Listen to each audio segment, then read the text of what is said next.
नमस्कार। इस वीडियो में हम बात करेंगे एंजियोप्लास्टी से रिलेटेड लॉन्ग टर्म प्रॉब्लम्स क्या आती हैं पेशेंट को। हमने ऑलरेडी एक वीडियो किया है जिसमें हम इनिशियली डिस्चार्ज के बाद पहले कुछ दिनों में जो इश्यूज पेशेंट के दिमाग में आते हैं उसके बारे में हमने चर्चा की है। इस वीडियो में हम बात करेंगे जो लॉन्ग टर्म फॉलोअप में जो क्वेश्चंस लोगों के दिमाग में आते हैं उस बारे में। सबसे इम्पोर्टेंट टॉपिक जिस बारे में हम पेशेंट्स हमें पूछते हैं, हम उन्हें बार बार हमें समझाना पड़ता है, स्टेंट से रिलेटेड टॉपिक कि स्टेंट क्या होता है, वो किस तरह काम करता है, कितने दिन तक चलता है, इस बारे में हम सबसे पहले बात करेंगे।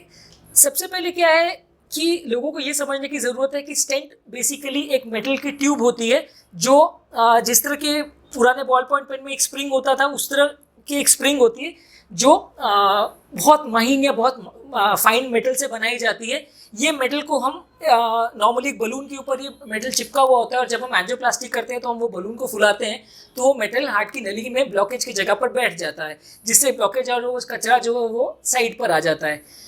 ये मेटल की ट्यूब जो है बॉडी में हमेशा लाइफ टाइम के लिए पेशेंट के शरीर में रहती है।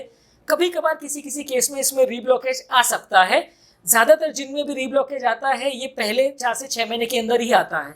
स्टेंट में रीब्लॉकेज यूजली 2 तरीके का होता है, एक सडन वाला और एक स्लो वाला। सडन वाला जो रीब्लॉकेज होता है उसको हम स्टेंट थ्रोम्बोसिस बोलते हैं। ये यूजली अगर होता है तो पहले 2 से 5 दिनों के अंदर ही पेशेंट को होता है और एक तरह से हम साधारण भाषा में कहें तो ये एक तरह से स्टेंट जब हम पेशेंट को लगाते हैं तो बॉडी अगर स्टेंट को नहीं एक्सेप्ट करती है तो एक तरह का रिएक्शन हो जाता है और स्टेंट में क्लॉट जम जाता है। ज़्यादातर ये पहले 24 घंटे में इसका सबसे ज़्यादा रिस्क रहता है। उसके बियॉन्ड अगर पेशेंट दवाइयों को मिस करता है तो इसका रिस्क बढ़ जाता है, लेकिन 1 से 2% ही पेशेंट्स में इस तरह का प्रॉब्लम आने का रिस्क रहता है। दूसरा जो स्लो प्रोसेस है जिसको हम स्टेंट रीस्टेनोसिस बोलते हैं, ये अगर यूजली आता है तो पहले पेशेंट को एंजियोप्लास्टी के पहले 6 से 8 महीनों में आता है। इसमें क्या होता है कि जब पेशेंट को हम स्टेंट लगाते हैं तो नली को वो मेटल को हम जब लगाते हैं तो नली में थोड़ा सा खिंचाव पड़ता है जिससे अंदर का स्टेंट का लेयर थोड़ी डैमेज होती है। इसके बाद नली के अंदर एक थोड़ी हीलिंग की प्रोसेस बनती है, जैसे नॉर्मली किसी भी घाव में रूज बनती है।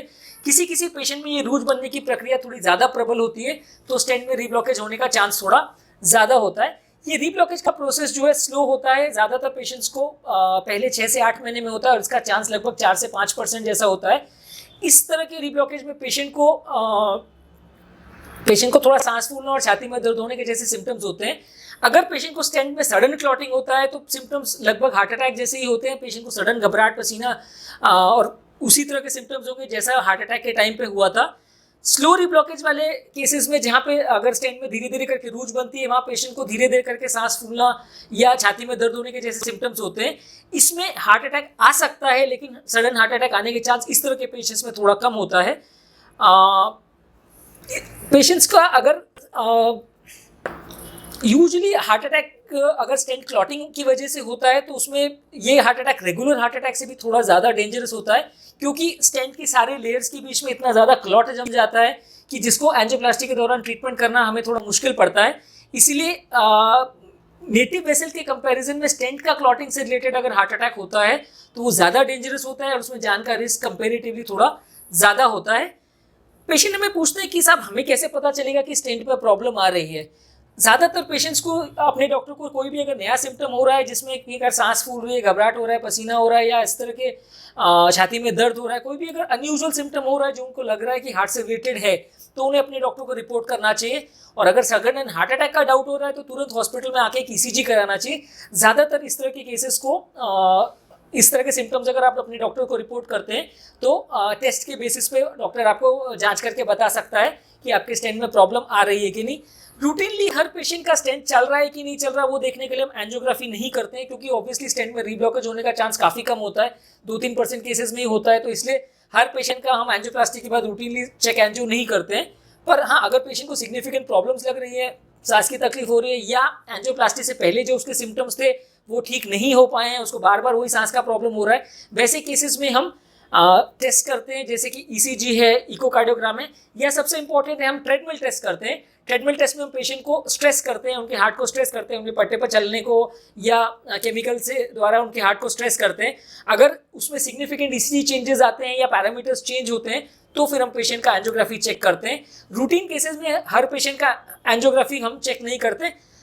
कुछ केसेस में जहाँ एंजियोप्लास्टी बहुत कॉम्प्लिकेटेड हो या जहाँ मल्टीपल स्टेंट्स यूज हुए हो या जो बिल्कुल मेन नली का स्टेंट हो या पेशेंट के सिम्टम्स पर से क्लियर अंदाज नहीं लग पा रहा कि पेशेंट को स्टेंट में प्रॉब्लम हुआ है कि नहीं, वैसे पेशेंट्स में हम कभी कभी एंजियो चेक कर लेते हैं, पर ज़्यादातर केसेस में रूटीनली चेक एंजियो करने के लिए कोई प्रोटोकॉल नहीं है। सिम्टम्स के हिसाब से ही एंजियो करना है या नहीं करना, या जांच करनी है या नहीं करनी है, उसका निर्धारण किया जाता है।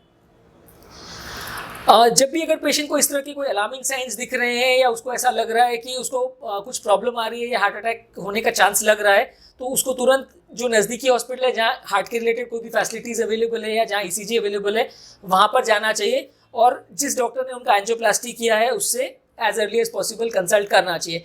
माइनर सिम्टम्स के लिए इतना टेंशन लेने की ज़रूरत नहीं है, थोड़ा बहुत दर्द हो, चुभन हो, इस तरह के लिए सिम्टम्स अगर हो रहे हैं तो उसके लिए इतना टेंशन लेने की ज़रूरत नहीं है।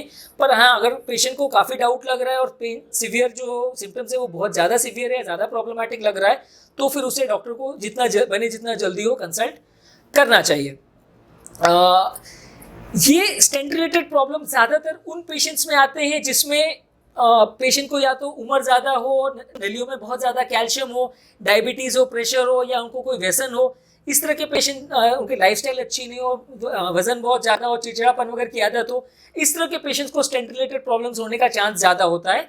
इसके अलावा कुछ टेक्निकल एस्पेक्ट्स भी होते हैं कि जैसे नली में बहुत ज़्यादा कैल्शियम हो, बहुत लंबे ब्लॉकेजेस हों, बहुत ज़्यादा फैली हुई बीमारी हो, मल्टीपल नलियों के ब्लॉकेजेस हों, या एंजियोप्लास्टी में मल्टीपल स्टेंट्स की ज़रूरत पड़ी हो, ज़्यादा लंबे स्टेंट्स की ज़रूरत पड़ी हो, ज़्यादा पतले स्टेंट्स की ज़रूरत पड़ी हो, वैसे केसेस में रीब्लॉकेज होने का चांस ज़्यादा रहता है।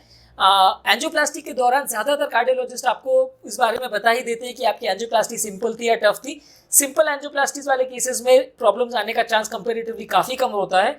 पर हाँ, जिन भी पेशेंट में एंजियोप्लास्टी कॉम्प्लिकेटेड होती है या जिसमें टेक्निकल इश्यूज रहते हैं, वहाँ पे प्रॉब्लम्स होने का चांस थोड़ा ज़्यादा रहता है। पर एक चीज़ आपको मान के चलना है, स्टेंट में रीब्लॉकेज अगर आएगा तो पहले ज़्यादातर 6 to 8 मंथ्स में ही आएगा, नहीं तो नहीं आएगा।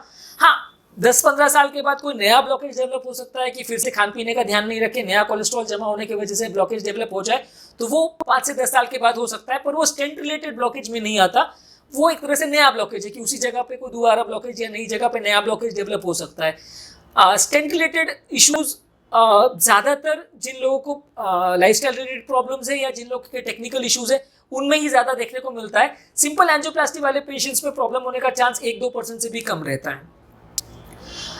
डाइट चेंज करना, हैबिट चेंज करना, व्यसनों को कंट्रोल करने से स्टेंट में प्रॉब्लम्स होने का चांस कम हो जाता है। पर ऐसा करने से, दवाएं रेगुलर लेने से ये गारंटी नहीं हो जाती कि ये प्रॉब्लम बिल्कुल नहीं आएगी। हाँ, जितने रिस्क फैक्टर्स बढ़ते जाएंगे उतना प्रॉब्लम होने का चांस बढ़ जाएगा। आप दवाएं बंद करेंगे तो प्रॉब्लम होने का चांस 3 से 4 गुना बढ़ जाएगा। लेकिन इसका ये मतलब नहीं है कि अगर आपने सब कुछ परहेज बिल्कुल अप्रोप्रिएट वेज में किया है, आपने व्यसन भी कंट्रोल कर लिया, आपने एक्सरसाइज भी कर लिया, आपने दवा भी रेगुलर लेता रहा, तो प्रॉब्लम आने का चांस 0% है। ऐसा यूजली नहीं होता, यूजली 1-2% चांस फिर भी रह जाता है।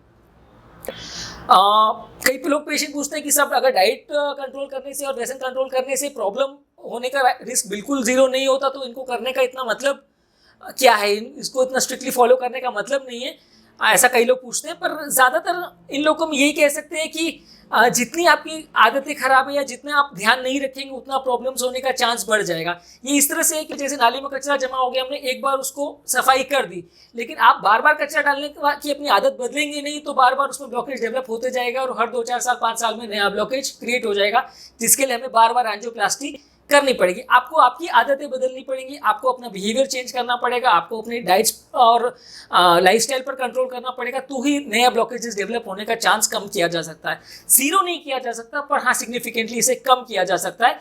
इसके लिए शुगर को बहुत अच्छे से कंट्रोल करना जरूरी है, कोलेस्ट्रॉल को, बीपी को, लाइफस्टाइल को, हर पैरामीटर्स को, अपने खाने पीने का ध्यान रखना, ये सारी चीज़ें को करना ज़रूरी है।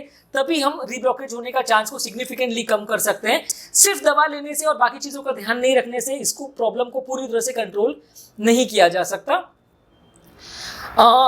अगर पेशेंट को कोई अब हम इस स्टेंट से रिलेटेड रीब्लॉकेज की डायग्नोसिस कैसे करते हैं उस बारे में बात करेंगे।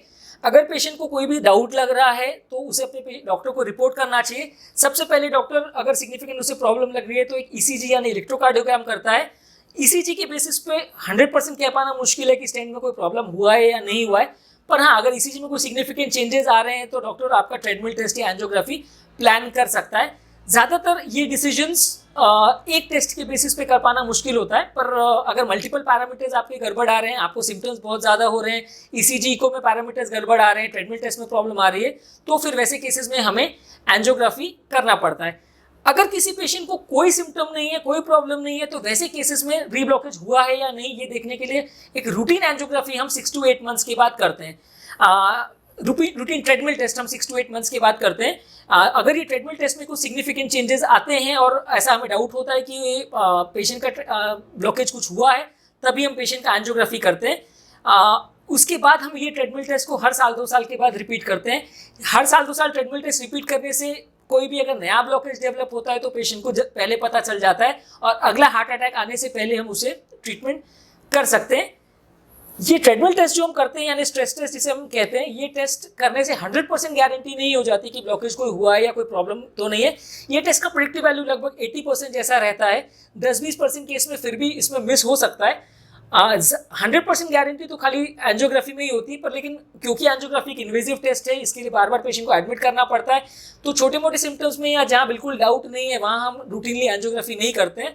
पर जहाँ हमें सिग्निफिकेंट चेंजेस लगते हैं या ऐसा लगता है कि पेशेंट को प्रॉब्लम ज़्यादा हो रही है, वहाँ पे हमें एंजियोग्राफी चेक करना पड़ता है।